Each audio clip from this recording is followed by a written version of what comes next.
It's a good question too. I'll tell you an interesting story about starting the business. So I was never supposed to start a business. I was never supposed to be an entrepreneur. I love my father dearly. He is an incredible human. And his whole mantra was you get a good job, you get good benefits, you take care of the family. You don't live to work, you work to live. And so he punched in, punched out, took care of his family, and that's what the world was for me. And I started to do that, and I was just bored. I was mad bored. And so I went down this entrepreneurial path, and I had been really successful with a bunch of different businesses, a bunch of different, and I'll maybe tell that story later of my like life to starting this business.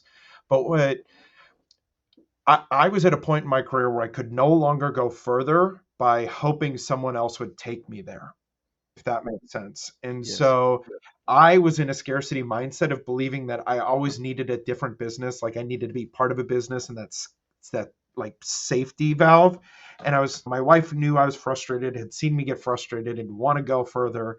And I'm like, honey, we can't. There's no way. We have a mortgage. We have two kids. We can't just go trust this thing, and that money will come. And so that was probably the bottom of my fear of scarcity.